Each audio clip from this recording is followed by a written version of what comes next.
Okay, right. So in the previous video, what we saw is that around the time when you need to transfer from G1 to S phase, the level of this G1S CDK, or G1S cyclin-dependent kinase, which is more commonly now known as a cyclin E CDK2 complex, which describes exactly what it is, which is cyclin E bound to CDK2. The level of this rises at the point when you transfer from G1 to S. And what this enzyme does is it phosphorylates the protein P27, which, without the phosphorylation group, inhibits this enzyme CDK4 and stops it from associating with cyclin D.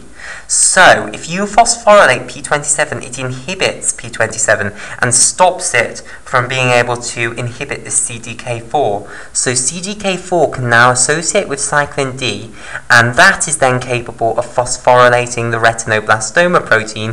The retinoblastoma protein changes conformation and releases the E2F transcription factor with its dimerization partner. So what you find is that around the G1S checkpoint as well, the levels of this G1 CDK, which means cyclin D with CDK4, also rise, and that's believed to be the trigger to move through from the G1 to the S phase by this phosphorylation of retinoblastoma protein. In addition to that, we also saw how cyclin E CDK2 complexes can also directly phosphorylate the retinoblastoma protein, although this one's phosphorylation is probably more important than this one's. Okay, right. So now what we want to see is what the big fuss is all about. What are these E2F transcription factors actually going to do? Well, basically what they're going to do is they're going to go into the nucleus, so they're going to translocate into the nucleus.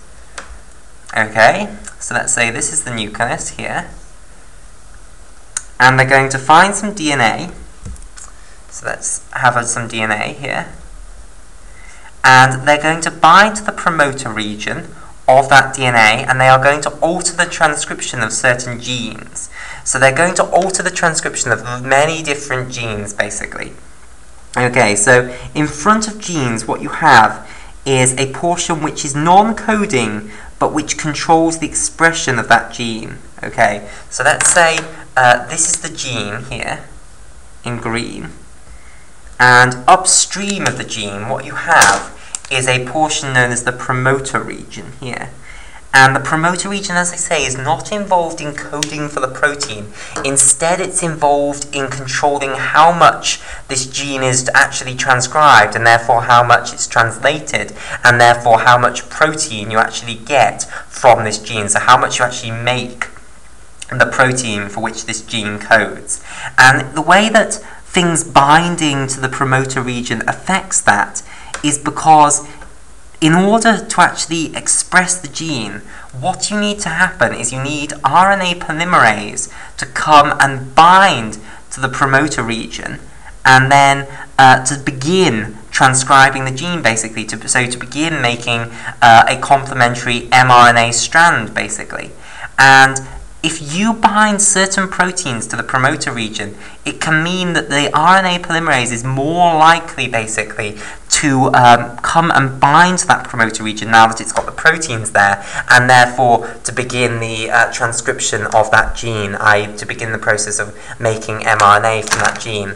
So this is what the E2F dimerization partner complex is doing, basically. It is coming along here, and it's binding to the promoter region, so here it is. This is the E2F dimerization partner complex, so I'll just label it. This is E2F DP complex. Okay, so it comes along, binds to the promoter region, and is going to make it more likely that certain genes are transcribed. And one of the genes that it increases the transcription of is a protein known as cyclin A. Okay, so it's going to increase the transcription of something known as cyclin A.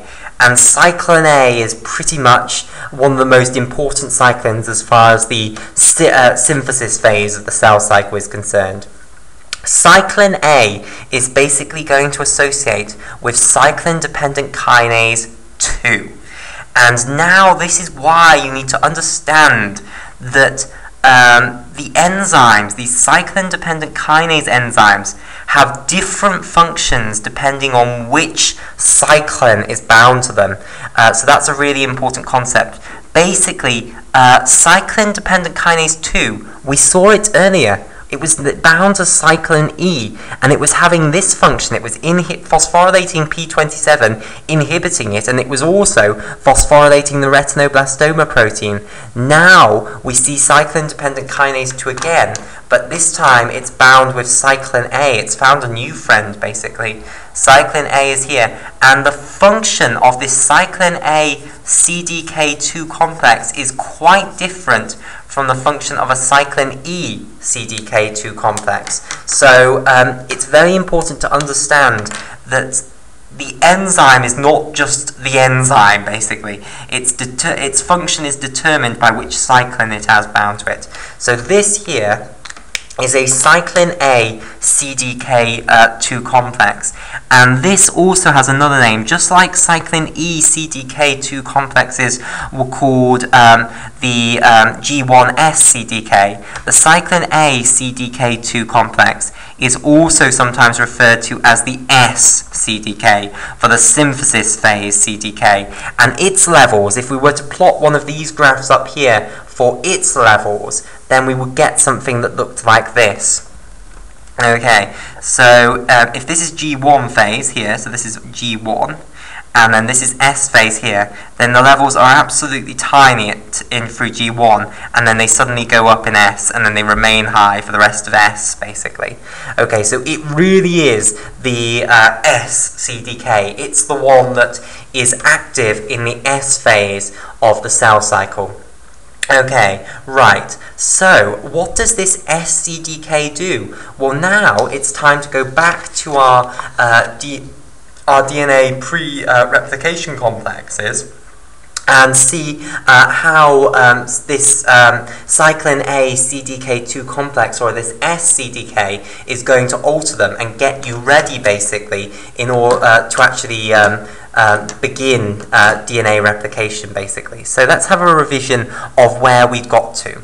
So remember, if this was an origin of replication here, so this was our DNA, what we had, basically, was we had an origin recognition complex here in the center, which are bound to the origin of replication.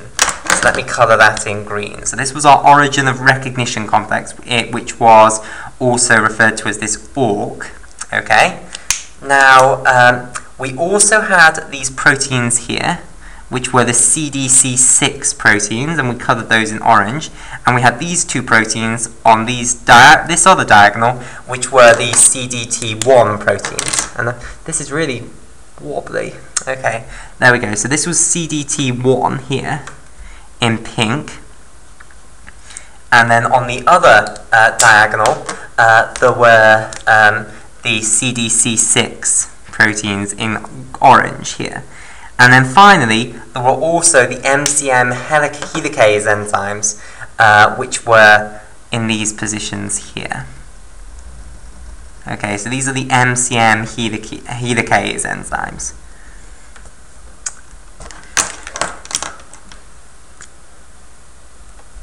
Okay, right. So, the first step then in actually preparing this pre-replication complex, as we've got so far, for beginning the actual replication of the DNA, is basically, this is a pre-replication complex. I'll just label that first, pre-replication complex. The first step is not actually carried out by the SCDK at all. So the first step is carried out by another enzyme known as DDK. Okay, so DDK is another kinase enzyme, and basically what it's going to do is it's going to add phosphate groups onto these MCM helicase enzymes, okay? And it's going to basically get them ready to function. And remember, the function of a DNA helicase is to basically cleave the hydrogen bonds between the complementary strands. Okay, so the first step is in phosphorylating these MCM helicase enzymes. So, if we redraw out our pre-replication complex, now what we've got is these MCM proteins, or these MCM helicase proteins, are going to be phosphorylated. Okay, so they've now got phosphate groups sticking off them, like so.